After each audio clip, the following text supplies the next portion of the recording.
अपने महल से निकलकर बन बन भटकने के लिए स्वीकार किए, ऐसे पुरुषोत्तम श्री रामचंद्र जी को मैं बारंबार प्रणाम करता हूं। ऐसे जो वही प्रभु श्री रामचंद्र जी हैं जिन्होंने मानव कल्याण के लिए घर से बाहर निकलना स्वयं स्वीकार किया। उनके पिताजी ने कहा कि नहीं, आप नहीं जाओगे, मैं कहता हूं। परंतु प्रभु ने कहा नहीं, जब मैं नहीं जाऊंगा तो कैसे जानूंगा कि किस दुनिया में ऐसे भी लोग हैं जिनको छत नसीब नहीं है, जो बिना छत के आसमान के नीचे ही सोते हैं। मैं तो स्वयं चाहता था कि ऐसा दिन आए, ऐसा अवसर मुझे मिले कि मैं उन गरीबों की तरह अपने जीवन में रहकर देखूं। मैं गरीब से गरीब जीवन व्यतीत करके उन गरीबों का सहारा बनना चाहता हूं। माता ने यह कहकर मेरे हृदय को खुशियों से भर दिया कि मुझे 14 वर्ष वनवास जाना है। मैं खुश हूं, मैं इतना खुश हूं कि मैं आपको और माता को प्रणाम करके सकुशल खुशी खुशी जा रहा हूं। मां, ऐसे पुरुषोत्तम श्री रामचंद्र जी ने जो दुनिया को ये बताने का साहस किया, भगवान थे। भगवान ने स्वयं आकर हमें कितना कुछ सिखाए, हमें कितना मार्गदर्शन कर रही हैं कि कितनी भी बड़ी विपत्ति हो उससे डरना नहीं चाहिए, उसे एक चुनौती समझो। कोई भी कार्य हो, कितना भी कठिन हो, चुनौती समझो, सहज से स्वीकार करो और उसमें संलग्न हो जाओ। उस कार्य को शुरू कर दो, डरो नहीं, बल्कि उसे समझो कि यह तो एक टूर है, टूर से एंजॉय करके उसको लो।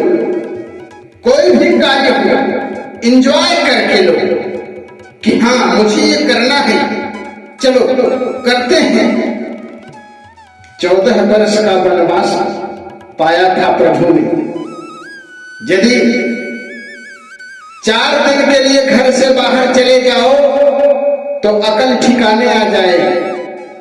जो लोग बोलते हैं यदि 4 दिन घर वाले बाहर कर दें कि जाओ 4 दिन बाहर खाना, कैसा लगेगा? सहज से स्वीकार करोगे कि लड़ जाओगे घर वालों से? लड़ जाओगे कि नहीं, कहां जाऊंगा, क्या खाऊंगा, घबरा जाओगे। लेकिन प्रभु श्री रामचंद्र जी घबराए नहीं, स्वीकार किए, सहज से स्वीकार किए, उसको एंजॉय में लिए कि चलो 14 वर्ष वनों में घूमेंगे, एंजॉय। मां ने उन्हें कष्ट दिया कि 14 वर्ष तपसी रहेंगे, वनवासी रहेंगे, लेकिन प्रभु ने तो एंजॉय में लिया कि चलो 14 वर्ष एंजॉय करेंगे, घूमेंगे, टहलेंगे। और उन्हें बहुत सरल लगा 14 वर्ष, क्योंकि उन्होंने एंजॉय में लिया।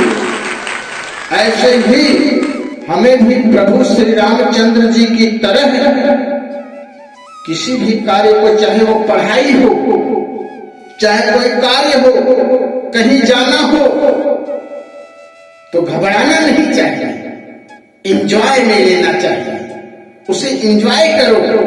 यदि शिक्षा ग्रहण करना है, कहीं पढ़ने जाना है, तो बिल्कुल चाहिए, पढ़िए, पढ़कर अच्छा बनो, भगवान की तरह एंजॉय में लो, किताबों को पढ़ो, किताबों से प्रेम करो,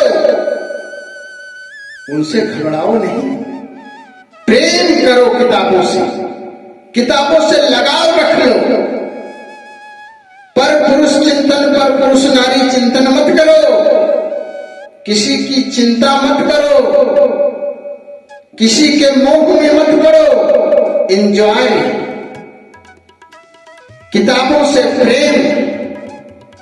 यदि तुम विद्यार्थी हो तो किताबों से प्रेम करो।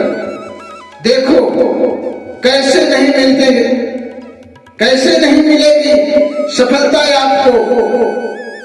जब मीरा ने प्रभु का स्मरण किया, जब सबरी ने प्रभु को अपने जूठे बेर खिला दिए, तो क्या हम मेहनत करके, एंजॉय करके, किसी से प्रेम करके कुछ पा नहीं सकते? सबरी प्रभु का इंतजार करते करते बूढ़ी हो गई और वो समझ भी नहीं पा रही थी कि प्रभु को कैसे बैर खिलाऊंगा, तो चीख चीख कर रखने लगी। उसे अपने दांतों से काट काट कर कि कौन से फल मीठे हैं, भगवान को अच्छे लगे, चीख चीख कर रखी, चख चख कर रखी। जब प्रभु श्री रामचंद्र जी ने पहुंचे, प्रभु आए, तो माता सबरी ने कहा कि ये बेर प्रभु, ये बेर मैंने आपके लिए रखे हैं, बहुत चख चख कर रखा है, खा लीजिए। तब भगवान शुरू कर दिए खाने, बेर खाने लगे। सोचो, एक भगवान सबरी के घर उनके जूठे बेर खाए। ऐसे प्रभु के मार्गदर्शन पर हम नहीं चल सकते। भगवान थे, चाहते तो ना खाते, लेकिन वो बैर नहीं, प्रेम खा रहे थे। वो सबरी से उनका प्रेम खा रहे थे। बेर क्या चीज है? वो बेर खाने गए थे? नहीं, सबरी का प्रेम खाने गए। वो सबरी का प्रेम खा रहे थे। भगवान होकर जूठे बेर खा रहे थे। हम किसी की महानता को समझ पाएंगे? प्रभु श्री रामचंद्र जी के जितना ऊंचा उठ पाएंगे? कभी नहीं उठ सकते, कभी नहीं उठ सकते। आज किसी का छुआ तक लोग नहीं खाना चाहते। प्रभु ने मुंह का जूठा खाया, प्रेम खाया, प्रभु ने प्रेम खाया। ऐसे भगवान थे, ऐसे हमें भी किसी कार्य को करने से पहले प्रेम भाव रखना पड़ेगा। यदि हम प्रेम भाव से किसी कार्य को करेंगे तो निश्चित ही सफलता मिलनी तय है, इसमें दो राय नहीं। इसलिए प्रभु श्री रामचंद्र जी से सीखो, जो कहते हैं कि भगवान को मानता नहीं, भगवान को मानना चाहिए, उनके आदर्शों पर चलना चाहिए। काम कोई भी हो करो, भगवान आपको रोकने वाले नहीं हैं। भगवान आपको रोकने नहीं आएंगे। भगवान तो आपका साहस बढ़ाएंगे। काम अच्छा करो, सहयोग की भावना रखो, मन में राम, बगल में छुरी का नाम मत लो। ऐसा ना हो कि राम राम जपते रहें और दूसरे को धोखा और दूसरे से बेईमानी करते रहें, तो ये सफलता का पद चिन्ह नहीं है। राम का नाम लो ना लो, काम अच्छे करो। मंदिर में बैठकर हाथ जोड़ने से बेहतर वह हाथ है जो किसी को दान देने के लिए उठ रहा है। हाथ जोड़कर भगवान का दिन रात नाम लेने वाला भी एक दानी व्यक्ति से नीचे गिर जाएगा। दिन रात भगवान का नाम लेने से ही भगवान खुश नहीं होते।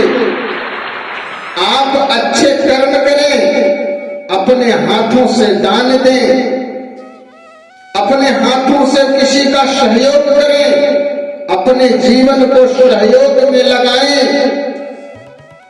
भगवान उन्हें पसंद करते हैं, भगवान उन्हें पसंद नहीं करते जो राम नाम लेते रहे। एक छोटी सी कहानी है।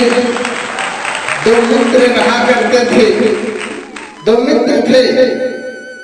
एक मित्र पढ़ा लिखा था और एक मित्र पढ़ा लिखा तो था पर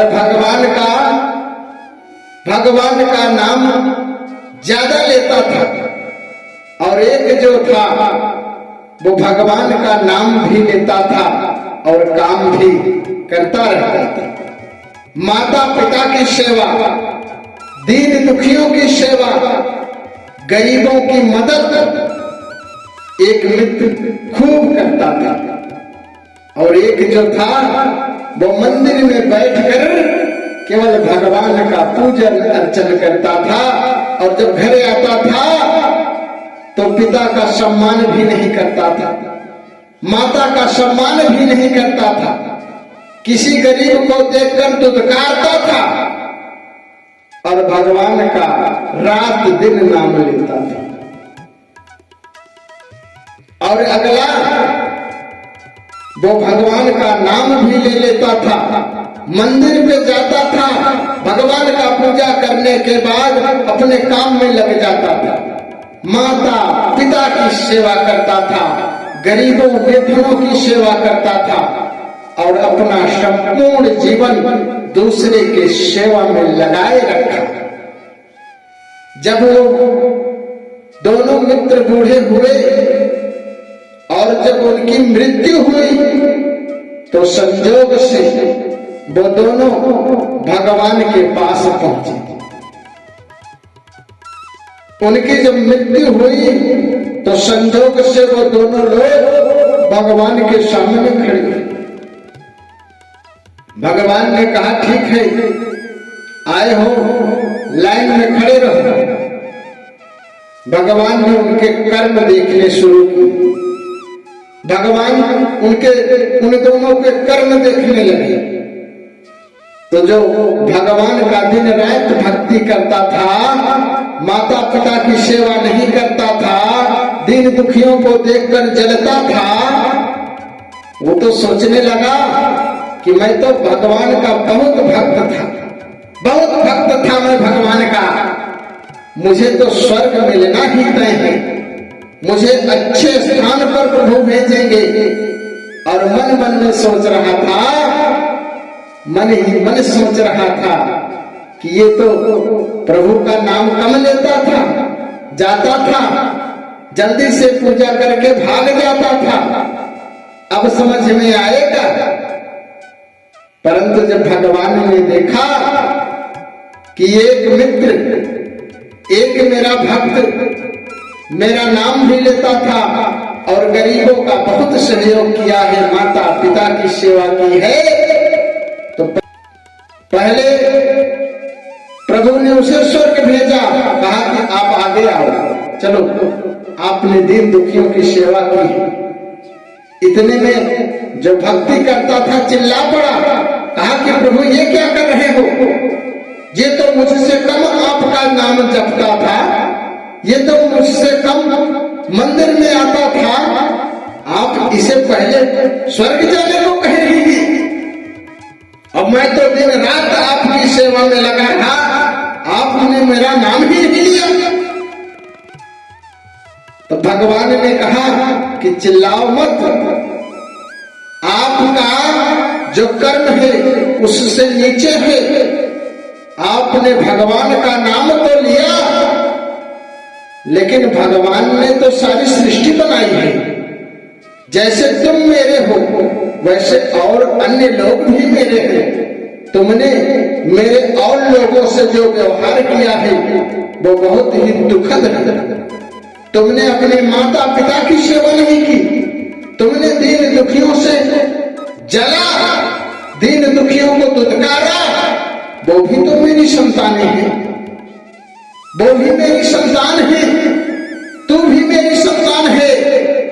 जब तू मेरी संतान है और मेरी संतान है गरीब दीन दुखी, तो उनसे तू जल रहा था, अपने भाइयों से जल रहा था, मेरा नाम ले रहा था। मेरा नाम लेने से ही तुझे स्वर्ग मिल जाएगा। कर्म नहीं देखता, नाम ले रहा है। उस समय भगवान ने कर्म को बड़ा माना, जो सहयोग की भावना से काम किया उन्हें स्वर्ग दिया और उन्हें कहा कि अभी आपका समय नहीं है, आप तब तक नर्क भोगते हैं, तब तक आप नर्क भोगे। आपने माता पिता का अपमान किया, गरीबों का अपमान किया और स्वर्ग लेने चले गए। इस कहानी से हमें शिक्षा मिलती है कि भगवान आपको कुछ छोड़ने को नहीं कह रहे हैं कि आप ये छोड़ दो, वो छोड़ दो, मेरा नाम लो। आप सब कुछ काम करिए, जो आप करना चाहते हैं करें, परंतु सहयोग की भावना से करें, प्रेम की भावना से करें। भगवान को प्रेम प्यारा है। यदि प्रेम रखोगे तो सहयोग दूसरों की अवश्य करोगे। सहयोग की भावना को ही भगवान उसका परम प्रसाद देते हैं लोगों को। इसलिए भगवान को मानने वाला ही जीवन में सफल रहता है। भगवान को मानने वाला ही सही रहता है, सत्य सही रास्ते पर चलता है। इसलिए भगवान का नाम लेकर ही कोई शुभ कार्य किया जाता है।